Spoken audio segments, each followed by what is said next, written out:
Diawali dengan adanya seorang musafir yang berjalan dengan menunggang kudanya yang bernama Sisoneta. Musafir itu menuju ke kawasan Antiok Gaza. Musafir itu bernama Rhoma Irama, si satria bergitar.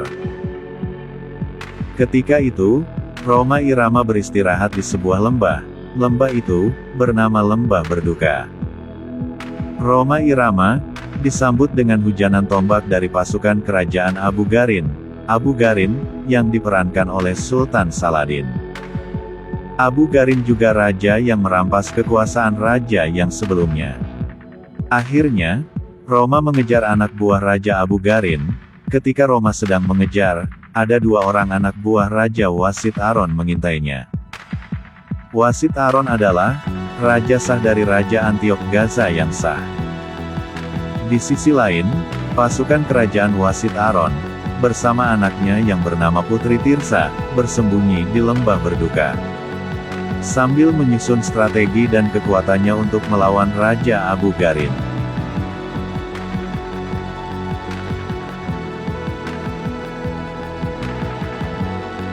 Setelah itu, kedua mata-mata Wasit Aron melaporkan bahwa ada seorang penunggang kuda yang bersenjata aneh.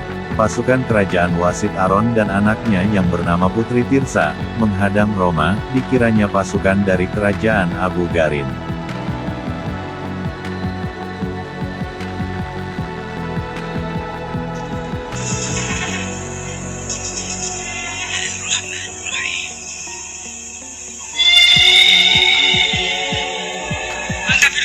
Di sisi lain, si Rhoma Irama sedang bertarung dengan pasukan Abu Garin. Ketika itu, Putri Tirsa melihat pertarungan Rhoma dengan pasukan Abu Garin, hingga Putri Tirsa dan pasukannya membantu Rhoma Irama. Hingga akhirnya, Putri Tirsa berhasil untuk mengusir pasukan Abu Garin, walaupun Putri Tirsa terkena punggungnya oleh panah beracun dari pasukan Abu Garin.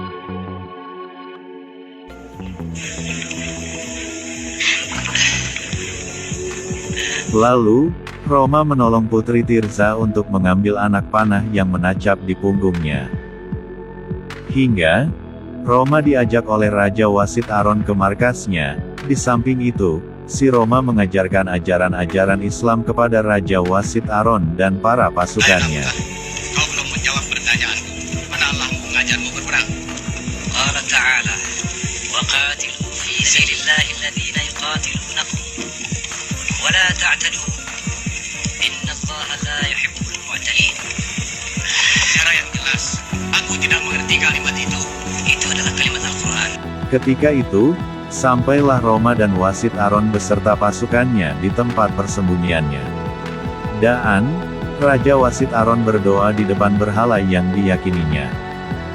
Ketika itu, Rhoma Irama sempat berdebat dengan putra raja mahkotanya yang bernama Banesar.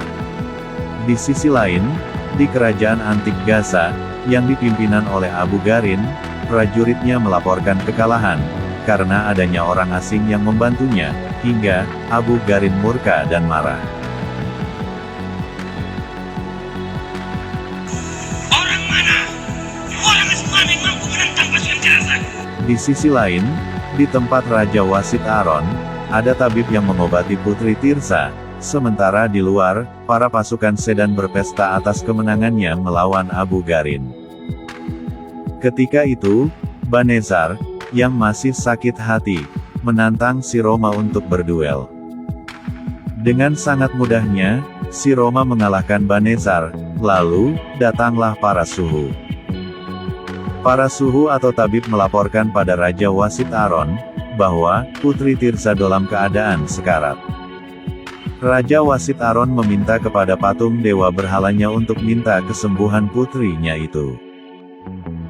Ketika itu, juru kunci mengatakan, bahwa, katanya, dewa berhala sedang marah, hingga meminta tumbal darah perawan untuk dikorbannya, hingga Raja Wasit Aron memerintahkan prajuritnya untuk membawa perawan tahanannya untuk ditumbalkannya.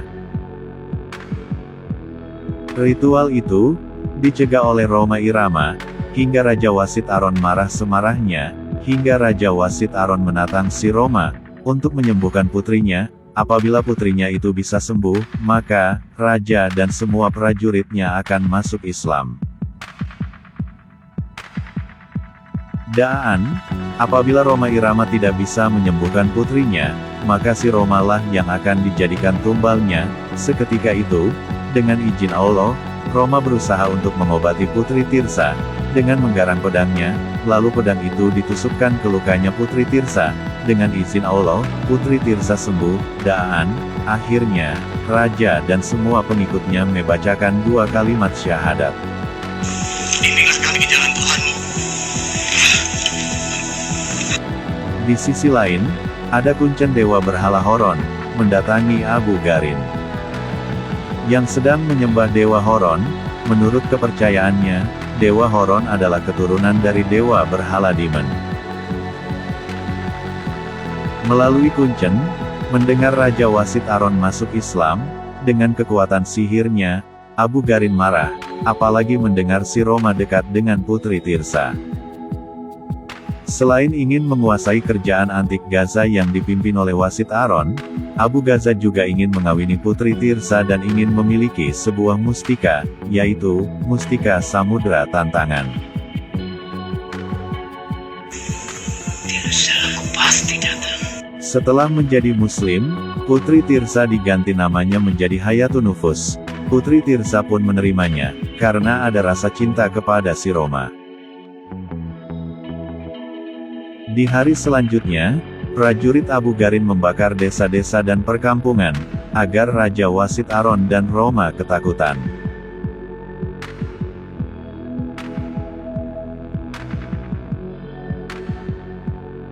Ketika itu, ada anak kecil yang selamat dari pembantaian, mendatangi si Roma, dan melaporkan kejadian di desanya. Ibu Aktura memang benar.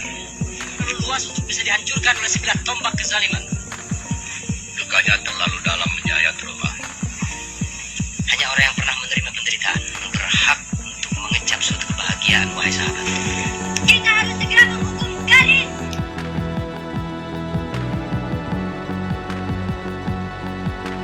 Langsung saja, pasukan Wasit Aron dan si Roma, mencegah pasukan Abu Garin, untuk melawannya. Hingga, Roma dan pasukan Raja Wasit Aron mengalahkan pasukan Raja Abu Garin. Keesokan harinya, ketika putri Tirsa alias Hayatunufus sedang bercanda ria, tiba-tiba datang 2 orang penyihir. 2 orang penyihir itu menyerang putri Tirsa. Roma tidak diam, langsung menyerang kepua penyihir itu, sehingga penyihir itu lari tunggang langgeng alias kocar kacir. Hal itu diketahui oleh Banezar dan pengikutnya.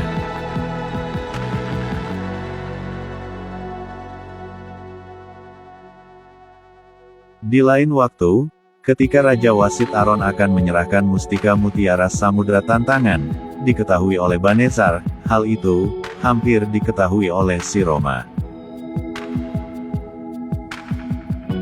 Di sisi lain, Abu Garin sedang memarsi istrinya yang bernama Anitius. Karena Abu Garin bersemisih ingin memperisitri putri Tirsa, Anitius merasa cemburu.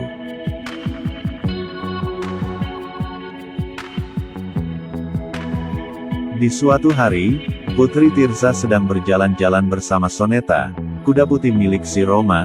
Tiba-tiba, putri Tirsa dikepung oleh anak buah Abu Garin.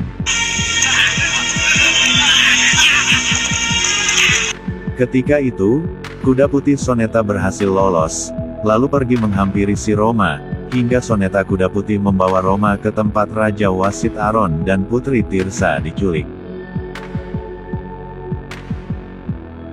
Sebelum menyerang, si Roma dan pasukannya menyamar sebagai pengamen, hingga Roma dan pasukannya bernyanyi di tempat kediaman Abu Garin dan pasukannya. Setelah anak buah Abu Garin mendengar suara Roma, tertarik juga, hingga anak buah Abu Garin meminta Roma dan pasukannya yang sedang menyanar, diundang lagi untuk menyanyi di acaranya pernikahan Abu Garin dan putri Tirsa. Ketika itu, putri Tirsa sedang dipenjara. Daan didatangi oleh istri Abu Garin, dan memberinya sebuah belati untuk membunuh suaminya, karena Anitius sangat benci.